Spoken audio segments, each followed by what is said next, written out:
Straight talk from Israel. You're listening to Israel News Talk Radio.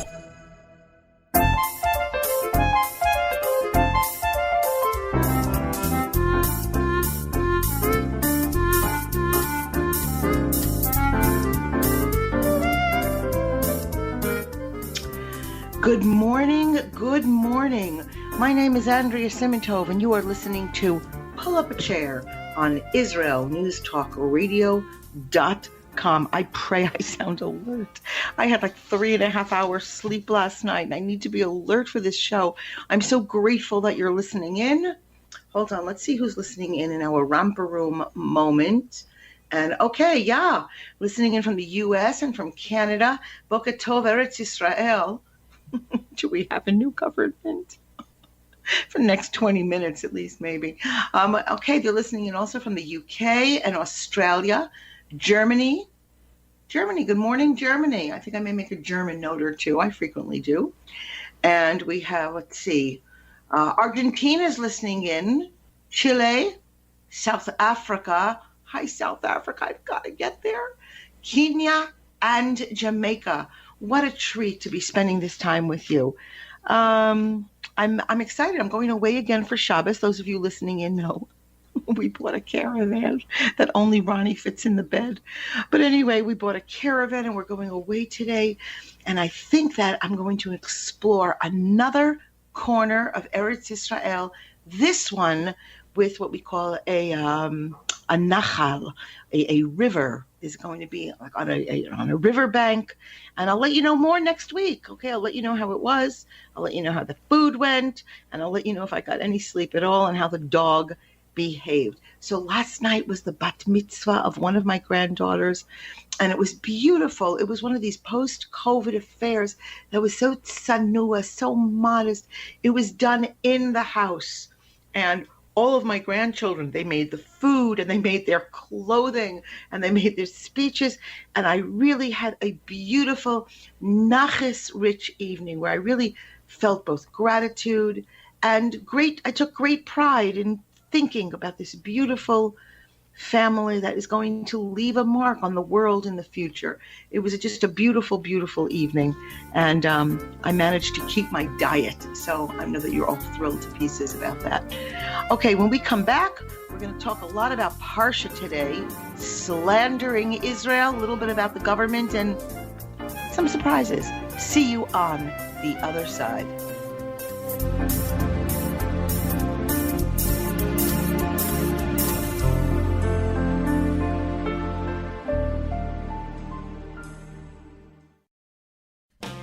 How did a nice Jewish girl from Delaware end up living in Israel? Shalom, I'm Natalie Sapinski. Join me on my show, Returning Home. Meet different people who have moved to Israel. Hear their personal stories, their highs, their lows, and everything in between. Each week, we talk to experts on immigration and the process of moving to Israel. Listen to Returning Home every Thursday, only on Israel News Talk Radio.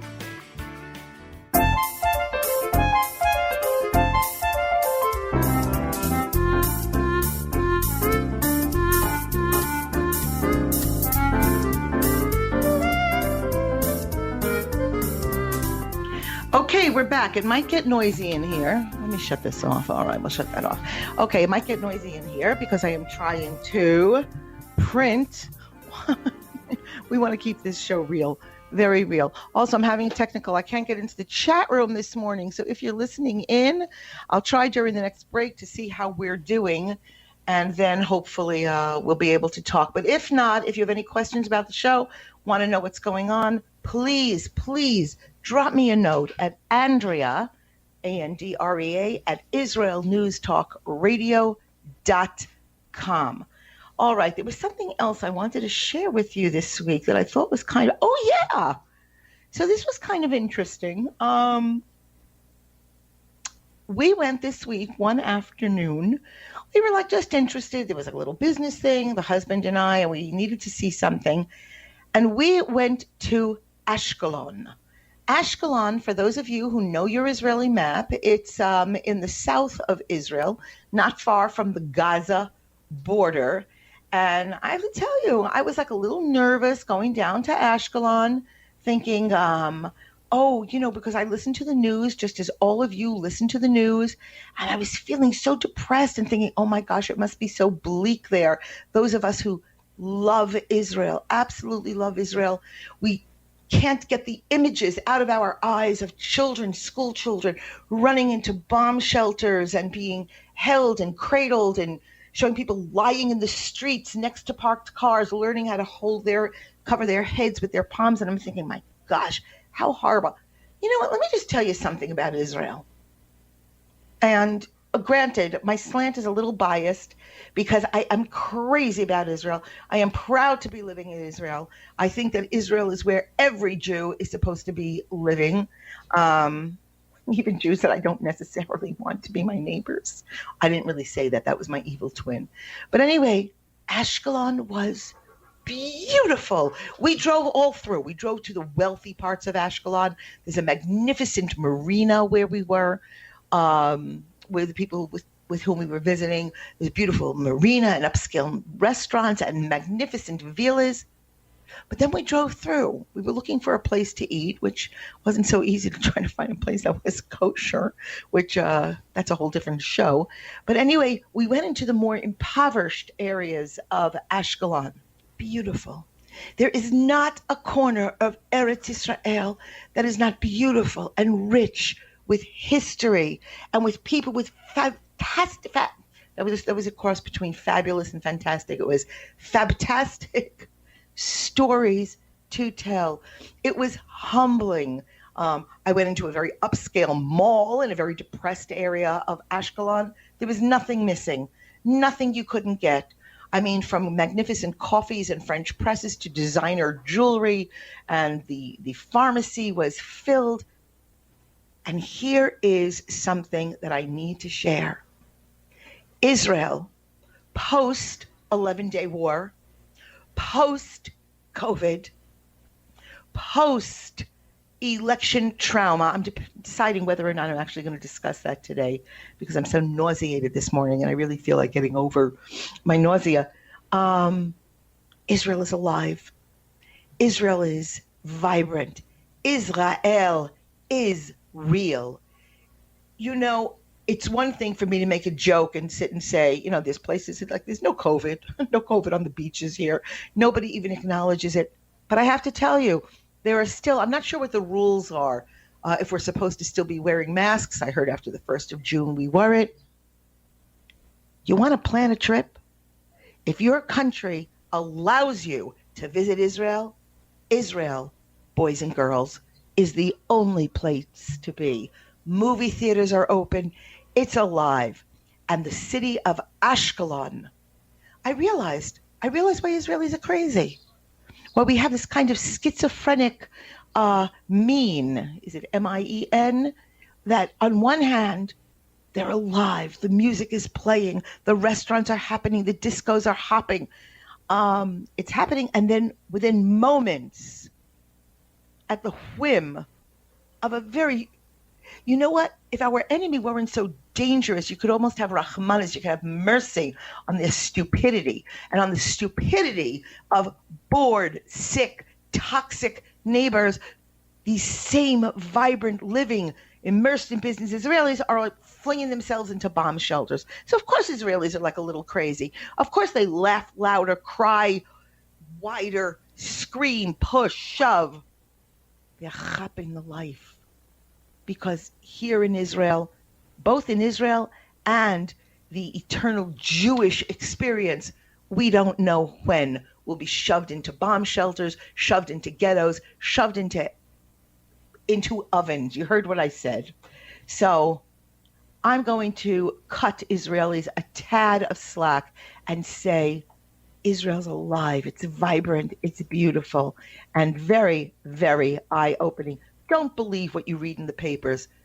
Hang out at Israel News Talk Radio. You'll get the story, which, by the way, actually, I'm not looking at my notes, but I remember coming across, there was a headline during our 11-day war on the cover of New York Times. I'm trying to do the math here. Maybe it was something like 50 faces, 50 Arab faces. Many of them were the faces of children. And each one, and it was a whole article talking about Israeli atrocities during the conflict. And if I tell you, in order to spread a lie, and we know later when we talk about the Devar Torah, the Torah portion of the week, you need to have a grain of truth. You can't have a lie in a vacuum. There has to be enough truth to raise your eyebrows and say, yeah, no, I heard about that. I think I heard something about that. And then you can take off. If I tell you that at least 20 of those faces of, oh gosh, I'm losing my English. What do you call it? Failing. Some of those that were killed during the conflict were they weren't even part of the conflict. There were 20 faces at least that had nothing to do, that had died before in other conflicts, and even more so at the hands of their Palestinian, their Arab brethren. And they shove these faces in and they tell you lies, and you open up and you say, well, but it's from the New York Times. It must be accurate. You're having lies shoved down your face. Not only that, I'll tell you more news. I'm just looking now at a picture. This last week, let me see where I have this note. I didn't print out the stuff, guys, because I had 3 hours sleep. 1 second. Just this week. Here we go. We all know about this guy, the Hamas leader, Ismail Haniyeh. Yeah, another piece of work. His 17-year-old niece this week was given a bone marrow transplant in Israel. When Hamas attacked several weeks ago, she was given a bone marrow transplant. At the same time, she's being treated in an Israeli hospital ever since. She is one of hundreds of Arab children and teens from Gaza who regularly receive medical treatment in hospitals in Israel. Okay? You know where her parents are during her treatment? I can't tell you that they were attacking Israel. I can't tell you that they were hiding in bomb shelters. No.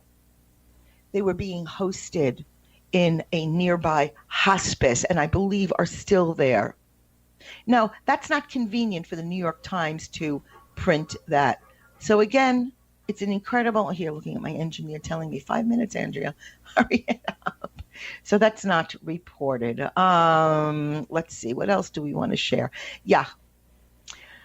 Okay, to my friends in America, to you American non-Jews who have Jewish friends and love your Jewish friends and claim to care about Israel, if you claim that you're a progressive, but you are silent on the subject of Israel, I got to tell you, your Jewish friends are scared to tell you. They are terrified. They are frightened. There are so many Jews I know that I have friends that I went to high school with and I went to college with that have not said a word about what is going on in Israel. When I post an Israeli flag, they're very excited. They send me a thumbs up. They write to me and they say, Am Yisrael Chai, the people of Israel will live. But they are under siege. They are being pulled out of restaurants. They are being attacked for going to synagogue, for where they're being what you call, what is this word? It's a word I heard, it's called being sucker punched. Okay? They're being, as I said, being pulled out of their states. They're getting threats screamed at them. In England, there's people listening into England. I heard, correct me if I'm wrong, Andrea at IsraelNewsTalkRadio.com, that several girls were screamed at that they deserved to be raped and murdered. You can't have it both ways. If you purport to stand up against all forms of bigotry, but when it comes to attacks on American Jews, whether you're Jewish or more importantly, if you are not, and you are not speaking up, look at yourself in the mirror and say, do I have a double standard when it comes to Israel? Or are Jews just such unappealing victims that I should better remain silent? You know, when it comes to today, what I think, forgive me if I'm not really up to it, I believe that today there's the gay parade in Jerusalem. If you are quick to protect the rights of gay individuals, women who are not receiving equity in the workplace, or even worse, subject to various kinds of physical, emotional, psychological abuse, Black people, indigenous people. But when it comes to Jews and you sit and say, well, no, it's not really because they're Jewish, it's because, I'm out of time, it's because of the actions of Israel, question yourself. We'll talk more about this when I come back. My name is Andrea Simintov. Guess what? We'll chat on the other side. Shalom, everybody. Making a difference often takes just one moment and one person at a time. I am Orly Benny Davis, your show host on Israel News Talk Radios from Jerusalem with love. You'll be hearing people talking about politics, religion, social issues, and making a better tomorrow. Join me, Orly Benny Davis, for God and Country. From Jerusalem with love. Wednesdays on Israel News Talk Radio.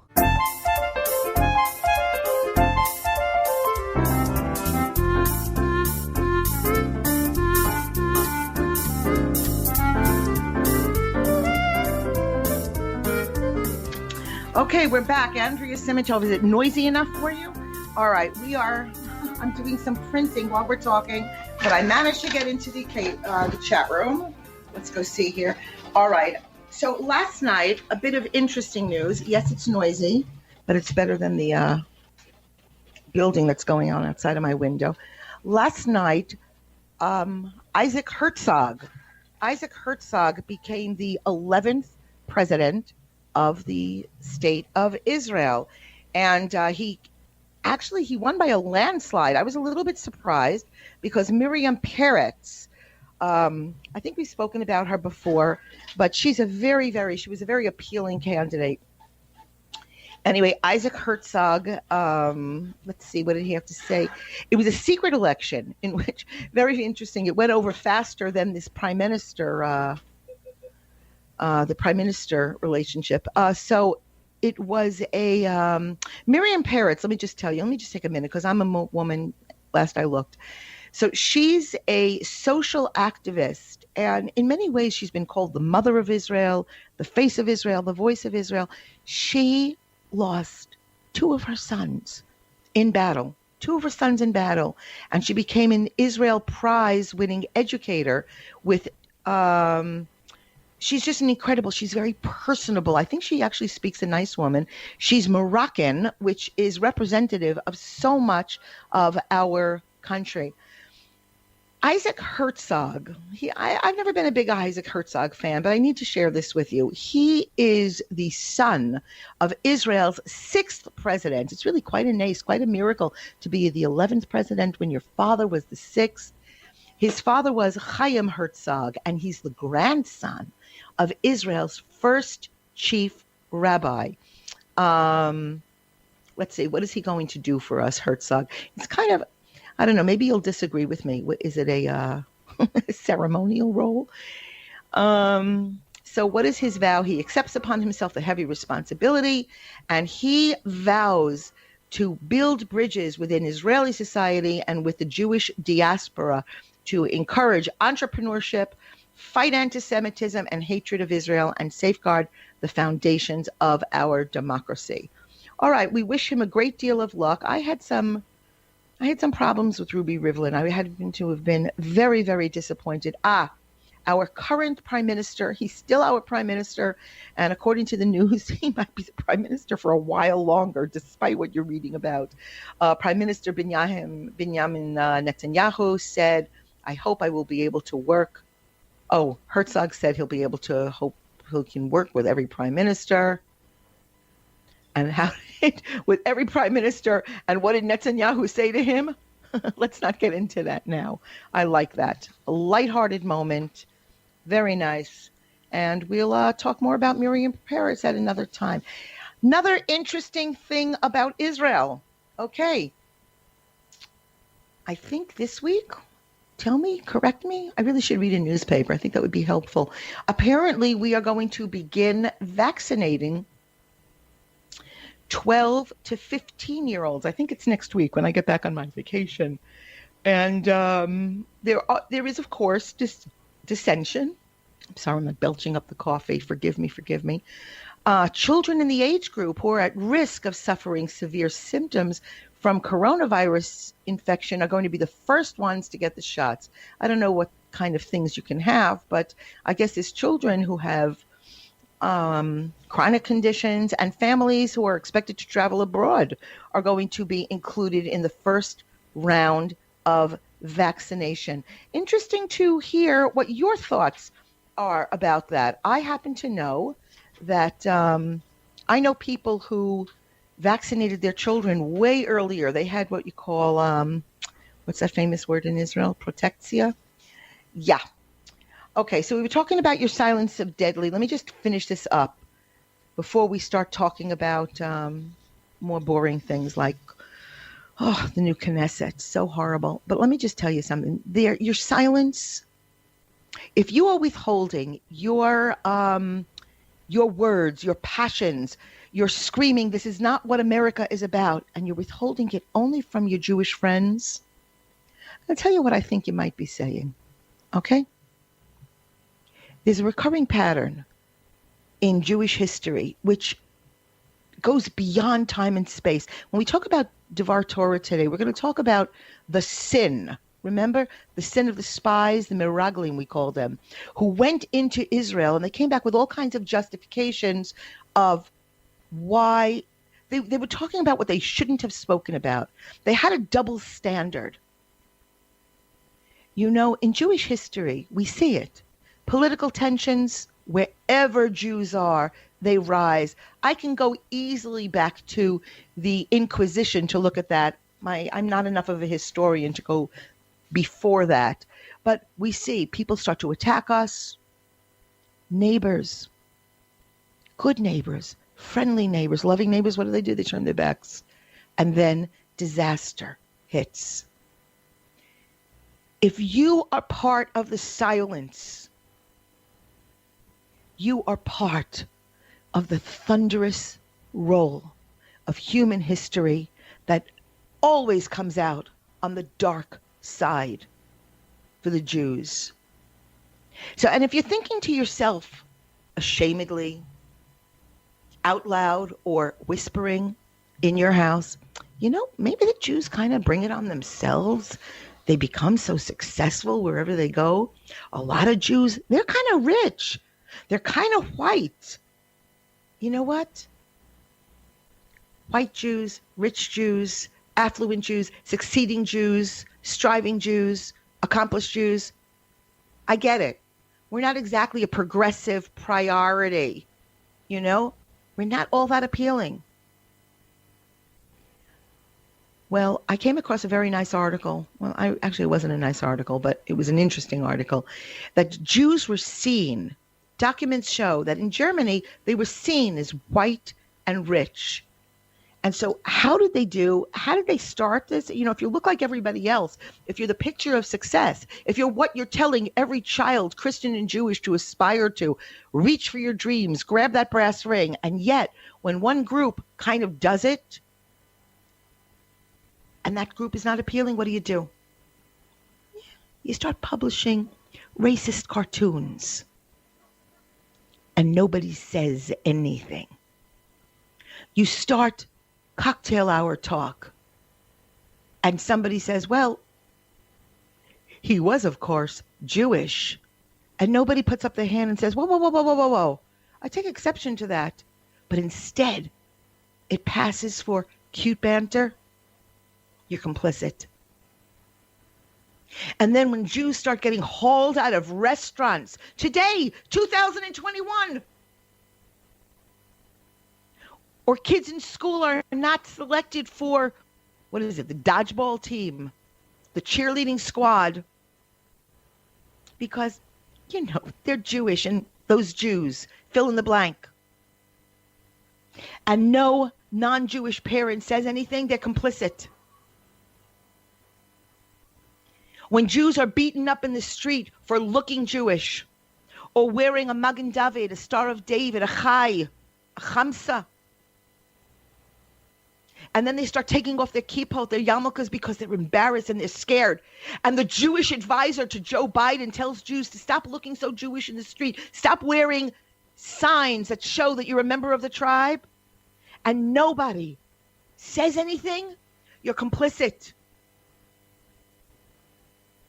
What happens is, next, mobs will destroy homes and businesses. And you've already been complicit. And just like lies can appear on the front of the New York Times and you think, well, it must be true. Well, if the Jews have gotten beaten up and Microsoft is still in business and the New York Times is still publishing and your favorite restaurant is still serving you your T-bone, then it must be okay. Just as it was then the time to speak, now is the time to speak. A quote. By the mid-1930s, when we finally lost our jobs and our cars and we couldn't walk the sidewalks anymore, the ambient hatred suffusing airways and cartoons had seeped so much into the norm that the oppression started to be normalized. A maybe they deserve it mentality took hold. Sound familiar? When you hear progressive friends, Jews and non-Jews, say things like attacks on American Jews aren't nearly as bad as the bombing in Gaza, point out that they are making Jewish Americans' right to safety conditional on foreign events. Point out that they would never say the same thing about Chinese Americans and the atrocities that take place at the hands of China. Syrian atrocities and what is happening to Syrians, to women, but we protect Arab rights and Muslim rights. As Americans, as citizens of the world, choosing between the Jews and Israel's actions, it's a false choice. It's a complicit choice. It's something that I will debate with you forever. But the fact is, when you have double standards when it comes to Jews, question yourselves, or at least look your children in the eye and say, sorry, sweetheart, mommy and daddy are phonies. All right, when we come back, we're going to talk about slander, slanderers, slandering Israel, and what the heck Torah has to do with it. My name is Andrea Simintov. I'll see you on the other side.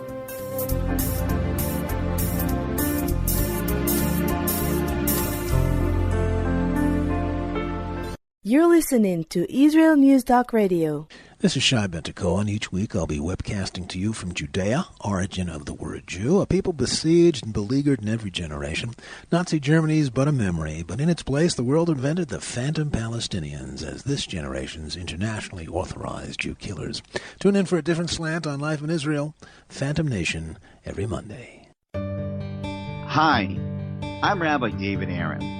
The soul basics are the most profound, the most essential, and yet often the most neglected in our education. Join me for Soul Talk on Israel's News Talk Radio and discover the secrets to love, spiritual growth, and personal power.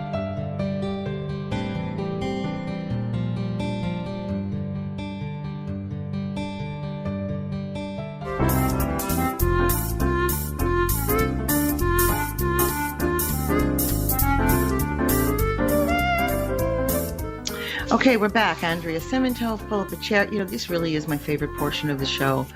When it comes to Torah, I just feel I feel safe.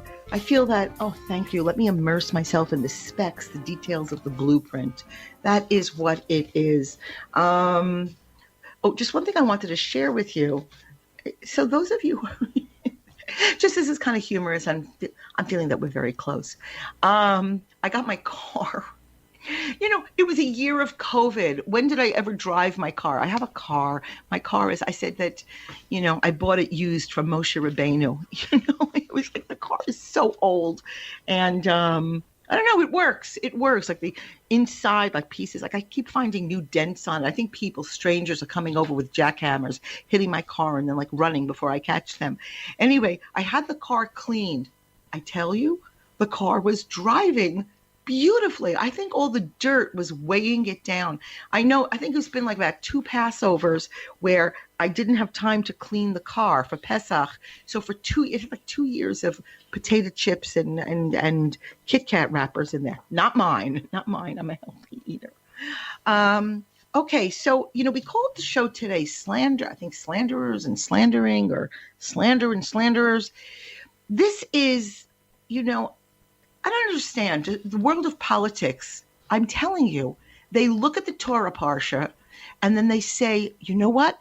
Let's align all of our behavior this week to be consistent with the Parsha. It's got to be the only answer, because as I'm reading the Parsha and I'm going over these notes, I'm saying, but wait, that's the front page of the Times of Israel, the Jerusalem Post, the New York Times, the Washington Post, the Boston Globe.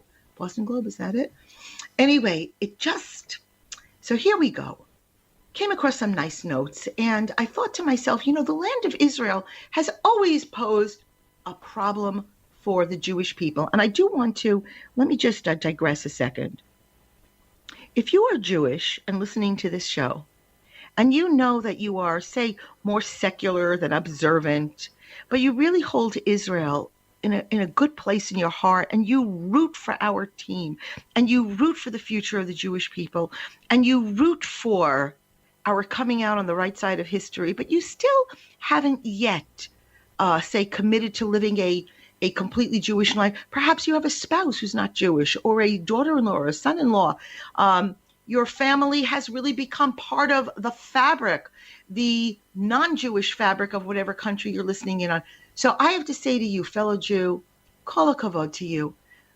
My hat off to you for listening to this station, because you are connected and you are part of us.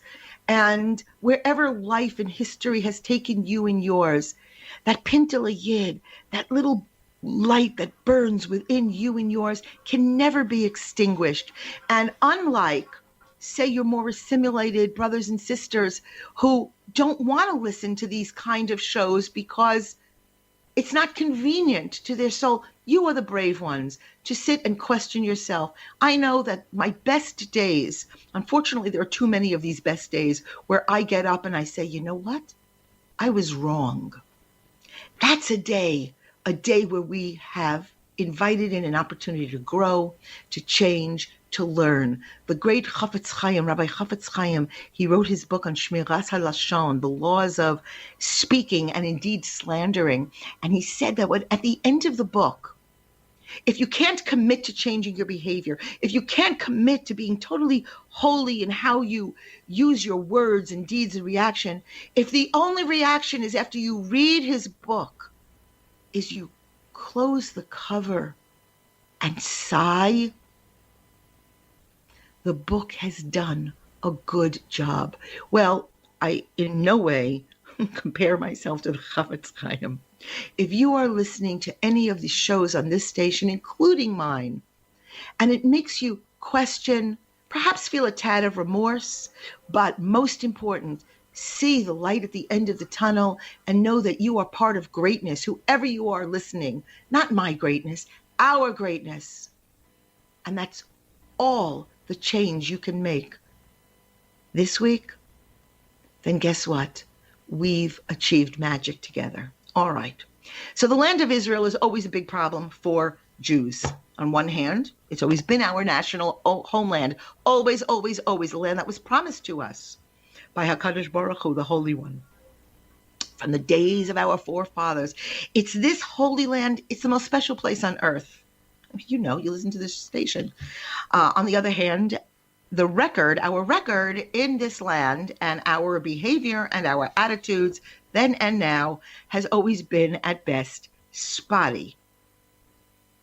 You know, the law is very demanding on those of us who live here. I know people who have come to Israel, they've made Aliyah, and they were very, very observant when they came. And then later on, the children were no longer observant. They said, I made Aliyah. I live in Israel. It's enough. You know, Israel has, according to Rabbi Wein, I love this, he said, Israel has a very delicate digestive system. And the land rejects, after a period, behavior that is detrimental, that is in opposition to creating a viable, a moral society. Can't believe how the pages of the papers are just jumping out at me right now. And still, you know, the attachment of the Jewish people to Israel, even those who are less than lofty, is so strong that we have been able to survive for centuries. Separations of conquest, separation by exile. So whatever period of history that you choose, Jews have always been a presence in our land. And some Jews even lived here throughout history vicariously, terribly. I have clients who have always had a presence in Israel. I had a client recently, she told me that she was 13th generation Jerusalemite. I don't even know. How do you even count back that far? How is your family history so documented? It really, I felt so humbled in her presence. Jews never forgot that we were strangers in another country. And if some of us did forget, just like today, the societies that lived there and live there, they'll eventually remind you. You know, I need to segue from my notes a moment. Last week, I kind of alluded to it, and I need to say it even more strongly today. For those Jews who are listening to this show and sitting saying, well, you know, Aliyah isn't for everything. I'm American. I'm also American, boys and girls. I know American history much better than I know Israel's history. I'm not proud to say that. But you know what?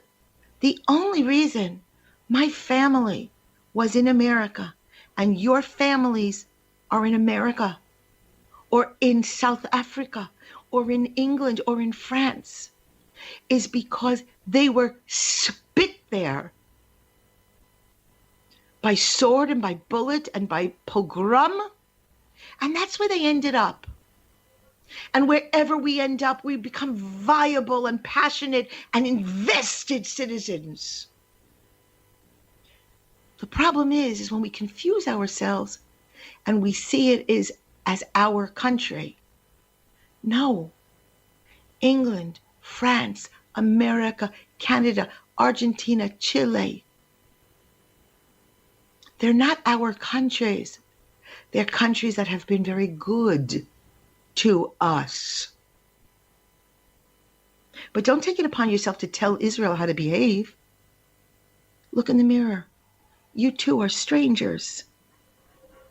You know, a lot of reasons have been given why the spies returned from Israel with such a negative report. They twisted positive facts into calamities, into disasters. But you know what? One of the main reasons they returned with a negative story was because of that same fear that always exists in Jewish society, to commit a national existence to the land of Israel. The slaves, the spies, they exhibited fear. When Moshe confidently said, bring back a report about the land, he didn't die with that generation of doubters in the desert. It's still that same attitude that exists in almost all sections of the Jewish world outside of Israel. That a commitment involving living in the land, that there's a justified concern regarding the spiritual and social commitment necessary to successfully live as a Jew in the land of Israel. It's true. It's a challenge. And it's this challenge that shook those spies and turned them into slanderers. Is it happening to us? A lot of these same personalities still exist in the Jewish world. There are Jewish organizations as well as individuals. I'm not going to name them. but they're at the forefront of the anti-Israel movements. They're not politically driven. It's an ambivalence that prevails. I want to see, let me get upbeat in our last 2 minutes. Let's see. In traditional Hasidic literature, there's an interesting approach to the spies. Here we get them nicer. They were afraid of entering Israel because they were fear that would bring an end to that highly spiritual condition they were in the desert. In a desert, you can learn Torah. In a desert, you brought your food. In a desert, you know what to drink. What happens when we take the desert out of the person? The challenge of living in Israel is to make Chol Kodesh, to make the profane holy, to make it meaningful. It's a struggle we face every day. It's a struggle worth discussing at our Shabbos table. So when we temporarily live in our homes, think, how will I make this week holy from the profane? Shabbat Shalom u'mivorach from Jerusalem. Israel News Talk Radio's chat room. Just click the orange button at the top of the israelnewstalkradio.home page, log in as yourself or an anonymous guest, and join in on the fun. You'll meet other listeners from all over the world who listen to Israel News Talk Radio, and you can make new friends. Israel News Talk Radio's chat room. It's the closest you can get to being in the studio with us. We love listening to Israel News Talk Radio. Where can you get the inside news on Israel? At Israel News Talk Radio, we're dedicated to sharing Israel's inside story with the world by providing our listeners with news on Israeli politics, current affairs, and Israeli Jewish culture. The Israel News Talk Radio homepage also provides you, the listener, with useful information at your fingertips, with scrolling news headlines, weather, currency exchange, Shabbat candlelighting times, and so much more. Our radio programming is always accessible and on demand. We operate absolutely free of charge for everyone, everywhere. If you love what we do, partner with us now by becoming an Israel News Talk Radio supporter. With your support, you'll be inscribed on our Israel News Talk Radio Wall of Fame. There's nothing like us in the world. Be part of something great. Israel News Talk Radio. Straight talk from Israel. If you love Israel News Talk Radio, then you'll love our Facebook page. We keep you up to date on what's happening in Israel, plus little surprise treasures that we don't share on the radio. Go now to follow us on Facebook. Just look for the Israel News Talk Radio Facebook page, and don't forget to subscribe and follow us by clicking on the like button. We post great stuff there that you'll want to share. Israel News Talk Radio on Facebook and Israel News Radio on Twitter. News, opinion, and more. You're listening to Israel News Talk Radio.